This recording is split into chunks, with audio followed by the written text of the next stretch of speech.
All right, man, we're back. We are going to be, looks like wrapping up book 9 and then actually delving into a little bit of book 10. And so do you want to kind of give us the lead in? You gave a great treatise at the end of the last episode talking about essentially the verdict, right? What Socrates says about the challenge that Thrasymachus put before him as far as whether it's better to be unjust or just. And in order to answer that question, we not only have to go through this entire exercise of building a virtual republic, but to also deconstruct the soul at the 3 levels and understand that the elements of the soul have specific purposes aligned to them when they are embedded within the aim of a good life. But there's actually specific pleasures that can be appreciated at the 3 different levels. And it's through that framework that you understand why being just is actually truly profitable and why being unjust, even if you're appearing to be just, but actually being unjust, is not profitable. Right. So the 3 parts of the mind would be the philosopher king, the guardians, and the auxiliary, the representatives of the ideal republic inside the mind. For the philosopher king, the representative inside the mind is the rational element. That means a part of the mind that is seeking wisdom. And if you seek something, that means it is something that one believes is going to be a positive attribute. That because you seek it, that means it's a pleasure. You're trying to get it so that it makes you feel better. So the highest level, the highest element in the mind, that is the rational element, is seeking wisdom, seeking knowledge, I would say, actually. The how to know the difference between good and evil, and all the whys that can be answered as to why something is good, and all the whys that can be answered as to why something is bad. That is what it is seeking. Now you could, the next step below that is the guardians. The guardians is represented by the honor-seeking element inside of our minds. Now there's an ego attached to it. You want to be perceived as something, as someone. Your actions is not only important for the honor-seeking part to perform the action. It'll only perform those actions for which it is lauded, as opposed to the rational principle that will perform an action for its action's sake, for the sake that it's a good action, not whether it is noticed or lauded. So there's a difference there that you can perceive. And the third element inside the mind, which is the correlate, is the auxiliary in the republic, is the appetitive or the profit seeking. When you say profit, it could be, it's called profit seeking here, but what they're looking for is the pleasures that you and me identify as pleasures. We don't think of honor and wisdom as pleasures necessarily. We think of pleasures as good food, good house, good car, comforts, sex, things like that. Those are the pleasures. And the part that is seeking that is the appetitive element, or the profit seeking element, which is almost akin to kind of the lizard brain. You really don't get to. Yes, you can have some twisted pleasures in life, but for the most part, most human beings and most organisms have the same pleasure seeking, like especially when it comes to good nutrition, sex. These all drives that really are not necessarily in our control. That's right. So if you look at those 3 now, there is a difference in the level of these pleasures. What I mean to say by that essentially is that if there is the rational element, if there truly is built inside of you a rational element that is seeking wisdom, its pleasure is knowledge. It has the knowledge of the appetites. It has the knowledge of honor. And now it has it is now seeking the knowledge of knowledge, which is the highest level, probably unachievable by a rational, temporary being. But if you look at honor-seeking element, the honor-seeking element understands pleasure and is willing to forego pleasure for the sake of honor, if it believes that's the honorable thing to do. For that, it has to understand the pleasures. But it doesn't understand, or because it's not seeking wisdom, knowledge, it doesn't understand the nature of honor in and of itself is not that you're getting honor from everybody. It is honor from within or honor from the honorable. There's a difference between honor from the honorable and honor from everybody else. Just doesn't understand that. And that differentiation between good honor and bad honor, which there is in fact bad honor, it would be understood better by the rational principle. And but it still ranks better than the appetitive side because it understands the appetites. A lot of folks will forego simple pleasures for the sake of honor. And the third element, though, the appetitive element, believes that the good and bad are the presence of pleasures or the absence of pleasures, but it has no understanding of honor because it doesn't seek honor. It doesn't understand that if you forego pleasures, you would actually be appreciated for it. And it has no understanding of good and evil. That in fact, there are certain, that even forgoing not just pleasures, but even honor for the sake of doing what the right thing is or what the good is in fact the best form that a human can achieve. And so now you have these three levels. Now, people operate at, we have these three levels inside of us. Every human being does.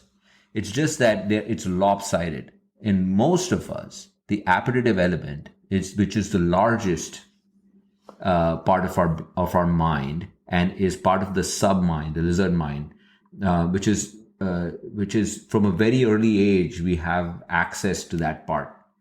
That rules inside of most of our minds. The honor-loving part gets developed later, and very few of us actually go on to develop the philosophical bent, the rational principle. So, but all of us have a little bit of that. The rational element is the smallest part. And because it's the smallest, it can be overcrowded by all these other thoughts. You will easily find appetitive, even in your own life, most of the times that you are appetitive. And even in society, you would find appetitive people. You'll also find times in your life when you are honor seeking, and you'll also find honorable people, but they'll be far fewer in number than appetitive. You seldom find times when you're philosophical. The more times as a matter of fact, the pursuit of wisdom, one of the things that one can do is spend more of their time pursuing wisdom and foregoing appetites and foregoing honor. And that is what Socrates is trying to get his interlocutors to understand. That somebody would forgo appetites, would forgo honor for the sake of justice. Even he'll be just, even if the world believes he's unjust, he would still be happier for it. Which is a very difficult thing for someone to perceive. Especially if someone is appetitive, because they just they've never thought. They have never gone to even the honor stage, and forget the wisdom stage. And even for someone who's honorable, for the person who's honorable to say, would you continue to do this if this was not honorable? They would say, absolutely not. Makes no sense. Why would I do it? Because they don't get to see the next stage. So, but only somebody who's been through these other stages understands what the philosophical mind, the rational principle, and the happiness that it can bring, despite you not getting the simple pleasures, despite you not getting the honor for it. So that is where we are right now in this stage. It comes to a point where he explains these pleasures to his interlocutors and says, okay, now tell me, guys, what do you believe is the right thing to do? To be an appetitive individual, to be an honor-seeking individual, or the philosophical king? Who do you think is the happiest? They're like, yeah, based on what you just described, it's the verdict here is that it is the philosopher king who would be the happiest. But in perfect Platonic form, it is not enough just to say that he's going to be happy. There's a calculation which Eddie, you'll have to kind of walk us through the calculation. Yeah, and so this part, I mean, amongst the many intrigues that I've encountered in this reading, every time Plato pulls out a calculator, my brain starts to ruminate. But we arrive at 587c, where Socrates says, and just as you summarized, there are three pleasures, one genuine and two illegitimate. And the tyrant is at the extreme end of the illegitimate ones, since he flees both law and reason and lives as the bodyguard of slavish pleasure, right? And so then Socrates now observes, and I think this is Plato speaking vis-a-vis Socrates, because Plato famously was very much into math, an admirer of Pythagoras. And so he says, he points out that the tyrant is at three places removed from the oligarch. And the oligarch is in turn three places removed from the king. And so then I won't read it, but there's a pretty convoluted calculation. But before you go there, though, can you explain Plato that? Describes. Can you explain that? Because we have the five constitutions that Right. So it's not three slots. It's three places removed. Right. So that's the other confusing part too. So he's simply saying that the tyrant is thrice removed from the oligarch because there's one spot in between them, which is the democratic constitution. Mm-hmm. So the tyrant has a third position, mm-hmm. and the oligarch has the third position from the philosopher king, because there's the timocrat in between them. That's correct. So that's how he arrives at 6. So the philosopher king, and then the philosophic constitution, the democratic constitution, the oligarchic constitution, the democratic constitution, the tyrannical constitution. There's 5, and so the individuals are the same: philosopher king, the democrat, the oligarch, the democrat, and the tyrant. Right. So the tyrant is third removed from the oligarch. Right. The oligarch is third removed from the. So even though there's 5 king. slots, if you actually count, if you look at the frequency data, it's 6. So that in and of itself is confusing. Right. Already it was confusing, and you also have to remember that these guys didn't use 0. This is like pre-0, right? This is pre-0. So don't forget that. This is not a zero sum. But all that said, they achieved great things in mathematics, obviously with the Pythagorean theorem and whatnot. I see that you whipped out this. Yeah. So I had this right up because this it was funny. So Plato essentially talks about, well, vis-a-vis Socrates, this calculation, and he ends it by saying that according to this calculation, the philosopher king lives 729 times more pleasantly than the tyrant. And then the conversation actually quickly moves on, but it kept bothering me. I was like, why 729? Why 729? So I went on an investigation, and I'm not the only person who wondered about this, where this 729 comes from. But on my research, I found that there were a lot of people who said that the 729, what does it mean? And a lot of people claim that the number is not important, that Plato was just emphasizing the magnitude of the difference between the philosopher king and the tyrant. And most interpreters don't believe that this number is essential to understanding what his point is. And that struck me as completely not consistent with what little I know about Plato. He doesn't strike me as somebody who would throw random numbers out. And why of all the numbers, 729 is right? Very specific. So I found a clue. And now, in order to explain the clue, we have to kind of jump ahead because the clue is in 591D. Now we're jumping ahead of where we are in the dialogue, but I'm going to jump you forward so that I can bring you back. And in 501D, Socrates just finished talking about one of the qualities of the just individual, and he ends the statement by saying, "It is clear he will always be tuning the harmony of his body for the sake of the concord of his soul." And Glaucon says, "He certainly will, if indeed he is going to be truly musical." Man, that's beautiful. Yeah. And I was like, okay, musical. So I go back, and as it turns out, one of the few things that in this era mathematically was routinely measured in exponential steps, exponential intervals was Pythagorean music scales. Okay? And so notice that 729 is 3 to the 6th power. So if you've got the philosopher king, the guardians, and the auxiliary, you got 3. If you go 3 removed from there to the power of 6, it's 729. Now I sound like a conspiracy theorist, but anyway, but that's the point. So 729 is 3 to the 6th power. The only place mathematically where this was happening routinely was in Pythagorean music scales. Hold on, before you go there. So the tyrant is 6 places removed from the philosopher king. Right. And so that's 3 raised to 6, which is 729. Right. Okay. And that correlates exactly with the musical intervals that were common at the time with the Pythagorean music scales. Okay.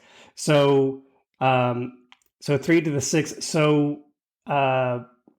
So when you look at that, you quickly arrive at this realization that the powers of 3 describe the musical scales and the constitutions, and that the smaller of the power, the more pleasant the interval, and the more pleasant the constitution. These things actually correlate with one another. That's beautiful, man. And so actually, if you start, and I'm going to get into a little bit of I'm not a musical theorist, but I know some about music. But if you start with the C major chord, you can actually build from there and incrementally move up the Pythagorean music scale.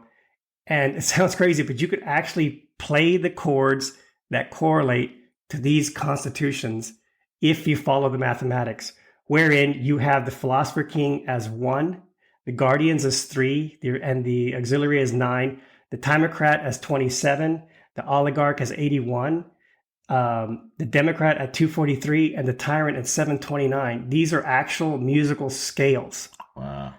And so the scales, when you play them, actually, not to use a pun, actually resonate with the class of constitution that they describe.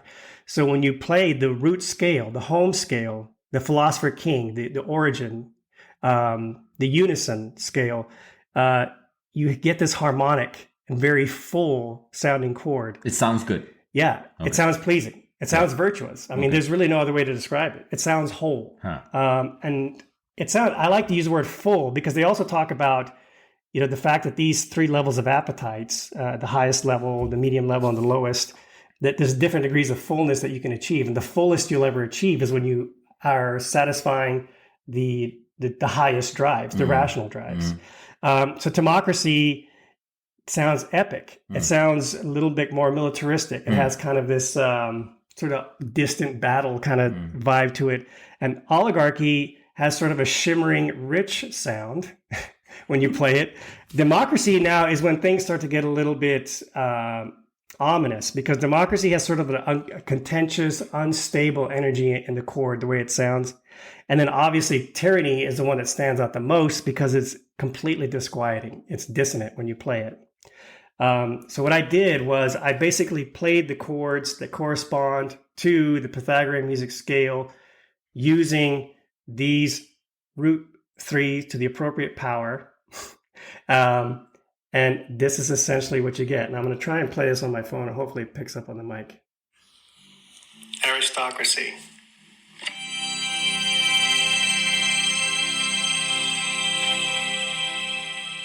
Democracy.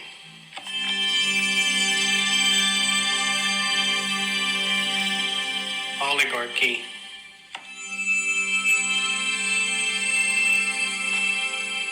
Democracy.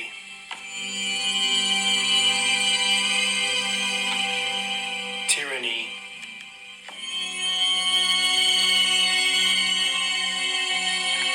And back to aristocracy.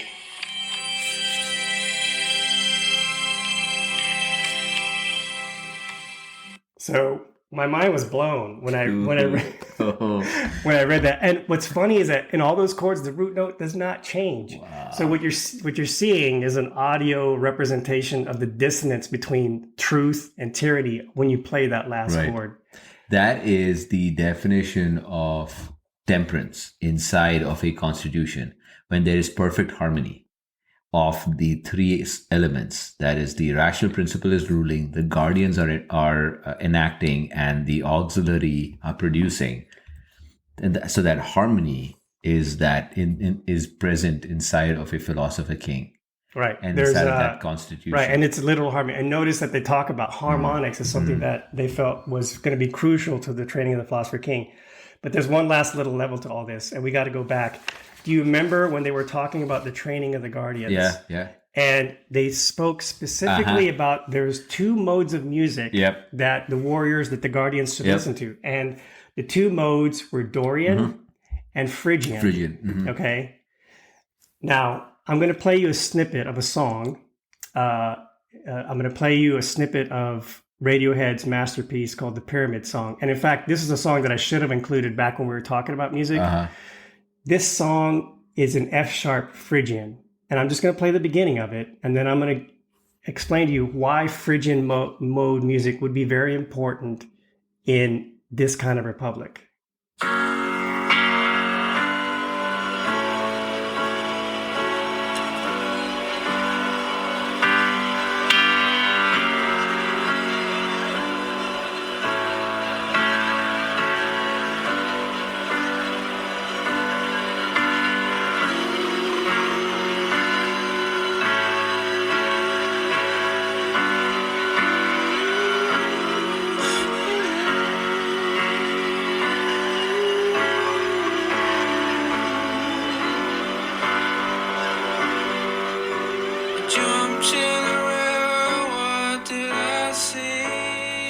I'm going to fade it down. So what's happening in this chord progression, they're taking you through all the constitutions and cycling back.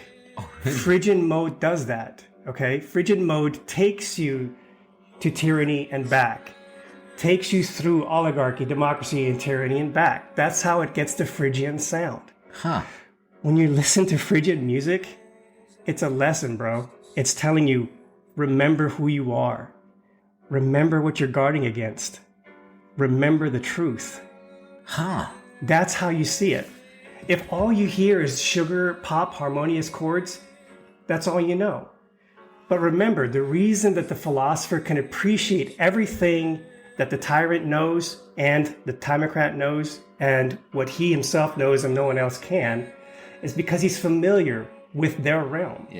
Phrygian mode music is basically the soundtrack of the philosopher king. That's just amazing, man. They see it all. And when you listen to Phrygian music, this is what happens. It's mesmerizing. It's hard not to hear this and not get a meditative effect from this. And this music is unforgiving. It doesn't release you. It keeps you cycling through. Remember, remember, remember. It won't let you forget. Because when you forget, you become susceptible to tyranny. Yeah. That's so true. That's beautiful. Man. So, it's wild. So this is called the Pyramid Song. It's called the Pyramid Song. Yeah. I mean, so anyway, it's a great song. If you haven't listened to it, I have not heard the song. Yeah. That's ridiculous. I randomly made the connection because I'm a huge Radiohead fan, and when I was looking at all of this stuff, and did they talk about the song? I don't think so. But I just happened to know that this song is one of those Phrygian mode songs, along with some of the other ones that we talked about in that music episode. But then it hit me. I was like, well, why would you want your guardians in the... Dorian scale is a lot easier for my dumb mind to kind of...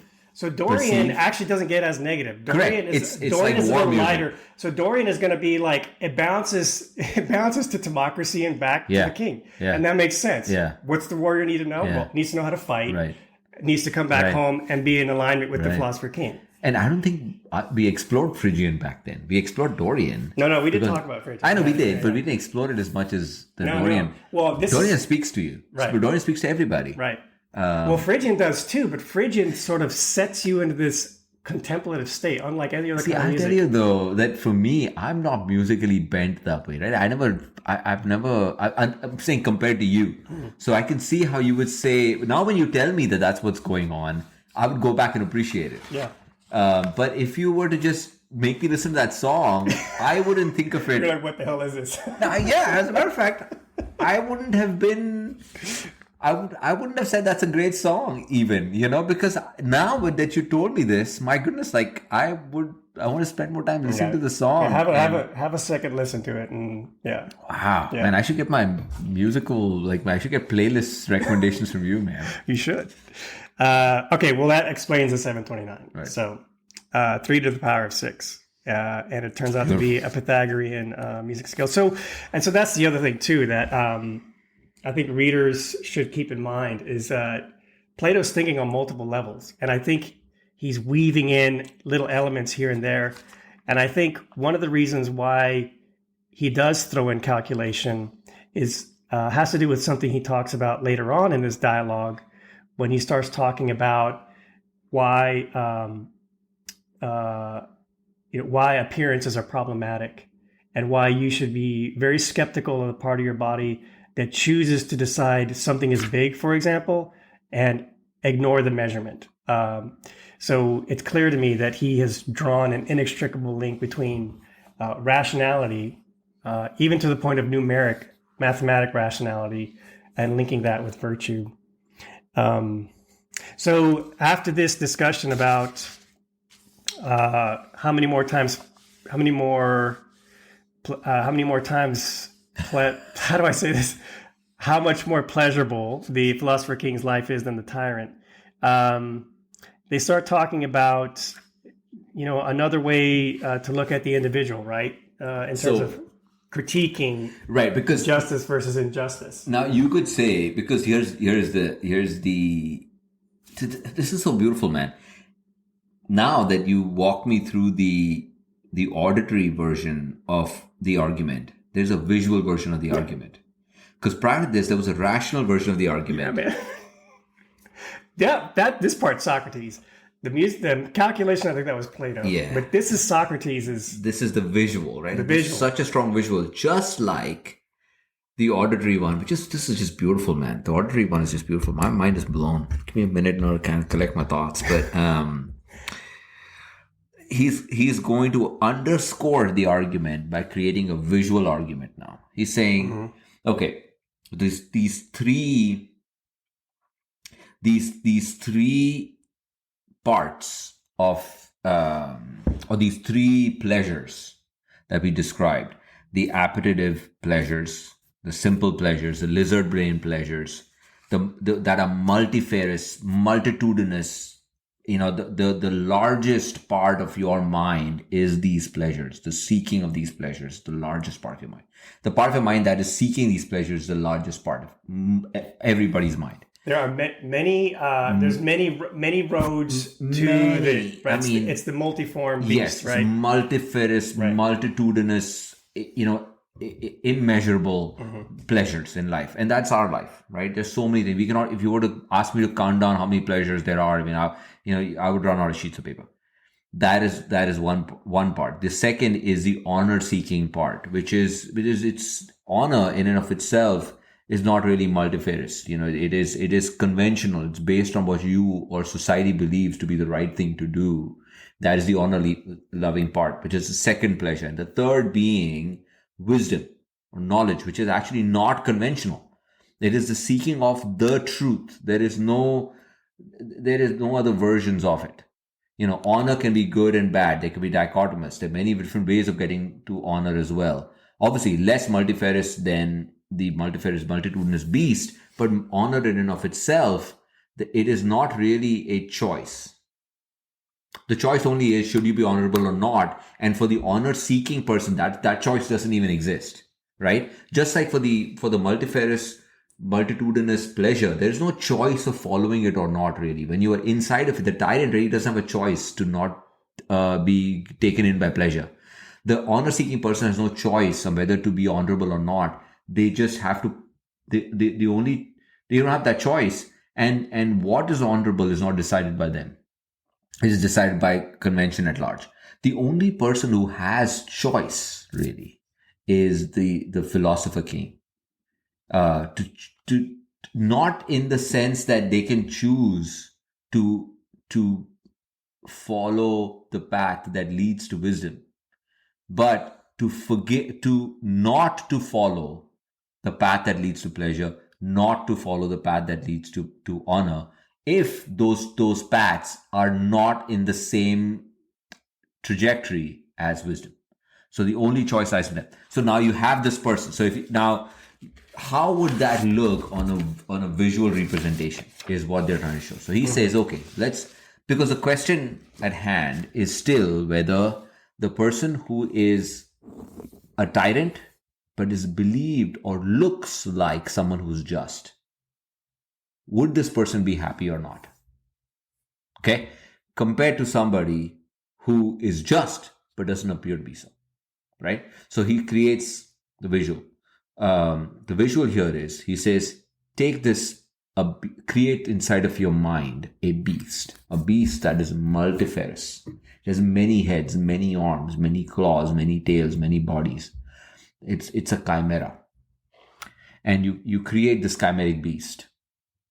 Right? And the multiform, the multi-headed hydra type, that's part of it, right? Correct. That's just one part of it. Yes. Okay, great. So that's not the entire beast. No, that's it's just not. One, right. So that's you one take, part of it. Right. Yes, you create, but the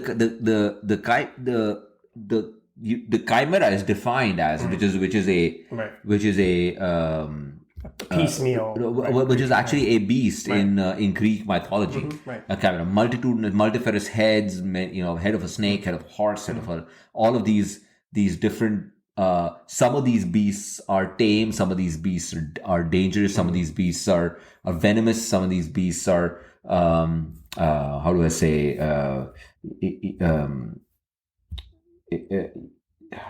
Anyway, that will come to me. But my point is that there are all these multitudinous beasts, multitudinous looking, and heads, arms, claws, and bodies all squeezed into one.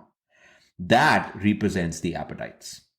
Okay, and then you have a lion, which represents the honor-seeking, part of the same entity. And you have a human being who is the rational being. The chimera and the lion don't have rational minds. The human does. Okay. Now you take all of these three, and you coat them on the outside with the skin of a regular human being. So when you look at these three beings, all you're seeing is the structure of a regular human being. But inside of this human being that you're seeing, this facade of a human being, just the skin and the structure are actually three things. There is the rational human, the honor-seeking lion, and the chimera of the appetites.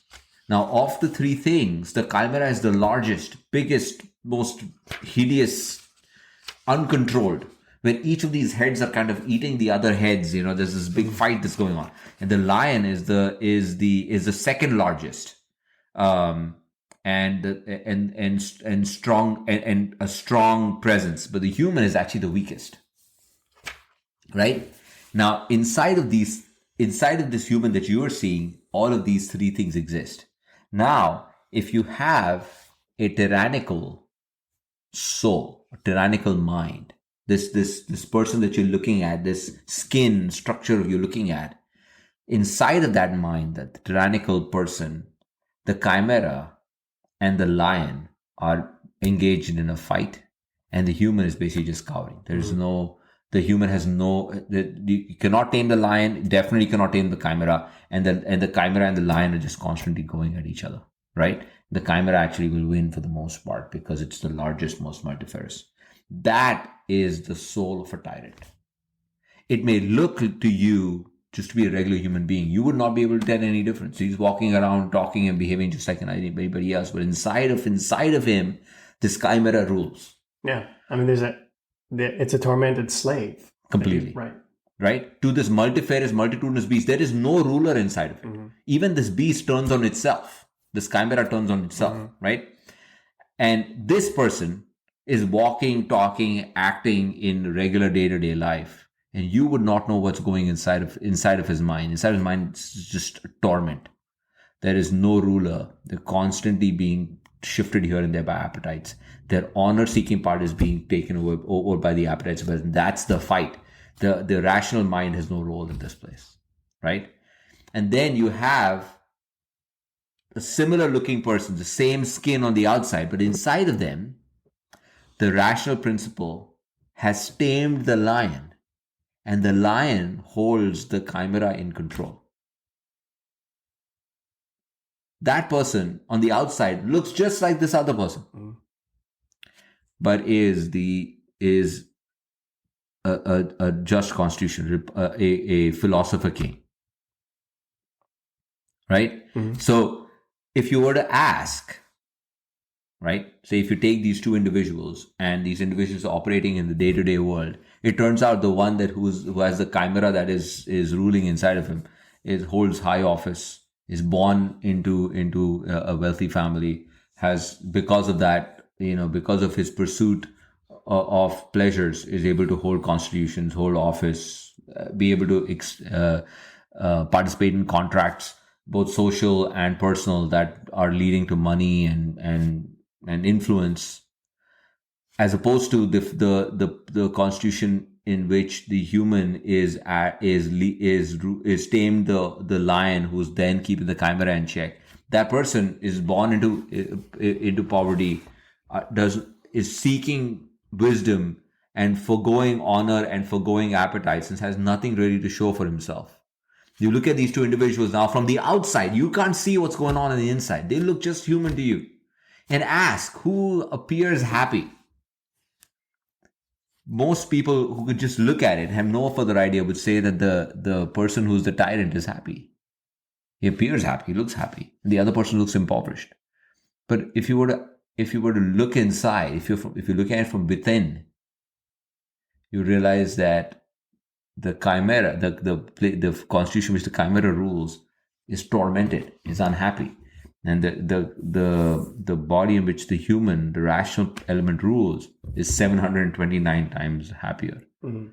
And that is congruent with this idea that the tyrant is not recognized as a tyrant by those around him. The tyrant attracts people who see what they are and what they're doing as things that are desirable. Mm-hmm. And it's really the capacity to think at the level of the philosopher king to realize that they are indeed a tyrant. And so it would only be somebody who is either a philosopher king or strives to be a philosopher king who would be able to recognize the person who on the surface level is wrapped in power and luxury is really somebody, is an individual who's a slave to their own desires. That's correct. And that the other individual who by outward appearances lives a very modest, temperate life is actually the one that's well on that path, toward virtue and wisdom. Correct. Right? Because it is better for everyone to be ruled by a divine and wise ruler. Mm-hmm. Right. Right. So if you do that, if you are that person, as a matter of fact, it turns out that even if you are the chimera, the one that's ruled by the chimera, right? You're better off to be discovered and found to be somebody who is a tyrant, so that you could get on the right path. The one who suffers the most is the tyrant who goes undiscovered. Mm-hmm. Right? He says, doesn't the one who remain undetected become even worse? Mm-hmm. While in the one who is discovered and punished, the bestial element is calmed and tamed, and the gentle one freed. Doesn't his soul, when it returns to its best nature and acquires temperance and justice along with wisdom, achieve a condition that is more honorable than that of a body when it acquires strength and beauty along with health, as a soul is more honorable than a body? This also addresses the claim that Thrasymachus made, which is that, well, the best way to be is to be secretly unjust, but to appear just. Correct. And this is essentially Socrates, through rational argument, completely unraveling that point. Completely unraveling that. And he says that guy or gal would seek philosophy, would be temperate with health, strength, and beauty, would be temperate with money, would be temperate with honor. Yeah. Now that person, right? Temperance, right? That's the harmony. The temperance brings about the harmony. Right. That person would be musical. That person will be musical. And that person will rule his own city. Right? And what that means is that you're not looking at this individual as somebody who is standing for elections. This is not a public figure. This is a private figure. This is, again, going back to building the constitution within. It's got nothing with what does anybody else appreciate you for having that constitution. They wouldn't know. As a matter of fact, when they look at you, they'd be like, oh, look, he makes the terrible decisions. Yeah. In fact, there'd be something more sublime about your own wisdom and virtue the less recognized it is. Correct. Because you would carry around with you the ultimate validation, which is that you achieved this or that you pursued this for its own sake. And that would be the only way to guarantee it. That's right. Of all the respect in the world. In fact, the less aware the world is of your pursuit of virtue, the stronger their virtue. Maybe. Well, what I'm trying to say essentially is that the strength of it is independent of the world. Right. It's independent of it. Independent of the world. But if you ever wanted to decontaminate any possibility that you're secretly honor seeking. I see what you mean. My point goes back to the point. I know what you're saying. Yeah. Right. It goes back to the point that in order to seek wisdom, say if one is seeking wisdom, but along the way has been able to get the accoutrements of life, is born into the right family, has the right constitution, has been educated the right way in music and physical abilities and all of that, and is in the pursuit, understands the nature of the unity and the truth, beauty, and good, understands that person is truly a philosopher king, right? But you cannot take that away from them just because they were born in the right environment and had the musical and all that and the upbringing and were lauded for it. Like the closest thing that I can think of is like Marcus Aurelius.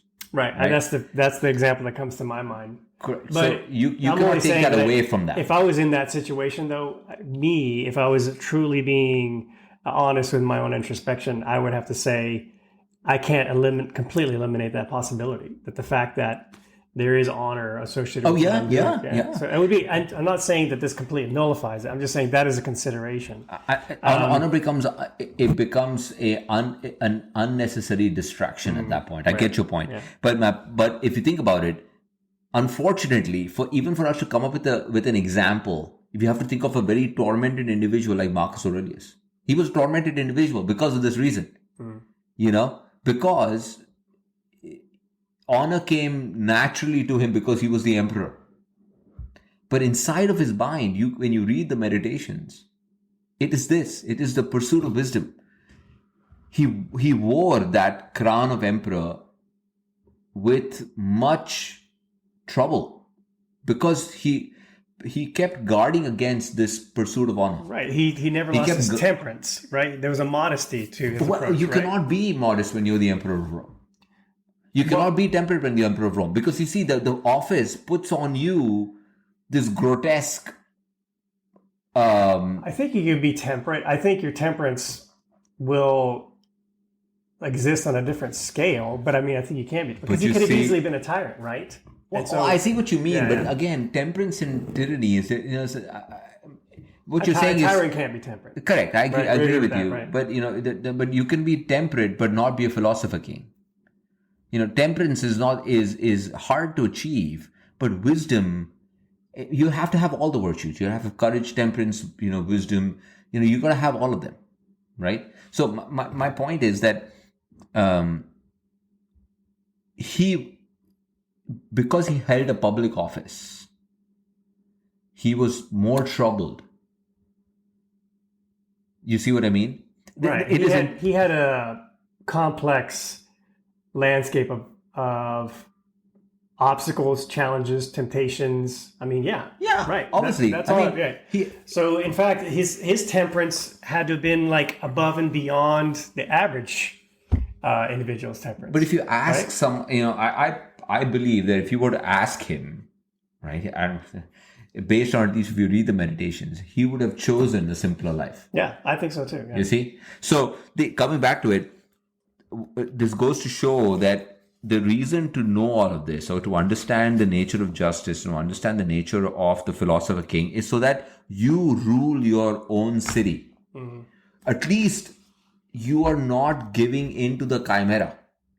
You tame the lion who tames the chimera, and you rule your own city. Forget about public office. Forget about ruling a city-state. Rule your own city. Right? And there's a beautiful line here, and I don't think we have time to now go into the next part, man. This took us quite a bit of time to get here. I think we could probably end here. This might be a cleaner break anyway. I think this would be. We're going to book 10 after this, right? Are you talking about 592b? Well, so there's a beautiful line here which talks about the next one. He says, he will rule his own city, Socrates says, right? Glaucon says, you mean in the city we have just been founding and describing, the one that exists in words? Since I don't think it exists anywhere on earth. Right. Socrates says, but there may perhaps be a model of it in the heavens for anyone who wishes to look at it and to found himself on the basis of what he sees. It makes no difference at all whether it exists anywhere or ever will. You see? He would take part in the politics of it alone and of no other. So what they're trying to create here is where we go into... Plato is very well known for this, the philosophy of forms. And this entire argument till this point, someone would say, oh great, all this sounds good, but guess what? You can't show me an example of this anywhere on the earth. You are right. You cannot show this example anywhere on the earth. But that is not how this works. Right. This is the perfect form of a republic. Because we're in the cave. He's showing you the form of justice, the form of the soul. Correct. Outside the cave, which happens to be nourished by justice, by just living. The form, though, the form exists. There is only one republic. The true republic. There's only one version of it, and it's the form. And you can create a copy of it. Right.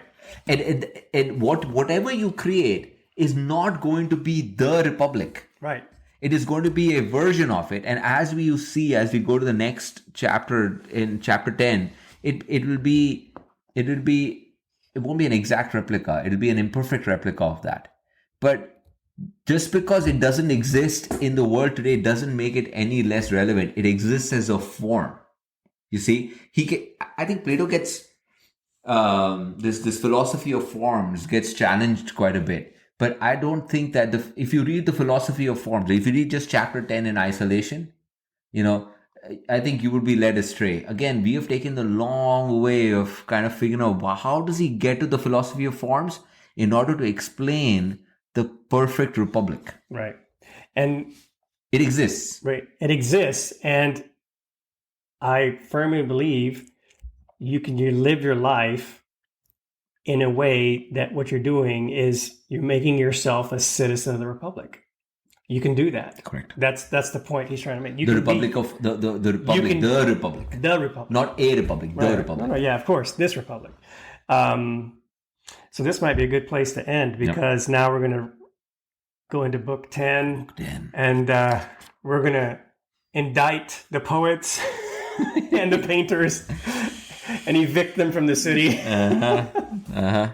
So we have some deep stuff to talk about next. Yes, but by and large, once you've reached the end of book 9, Thrasymachus has been handled at this point. And now I think Socrates is going to talk about some way bigger issues.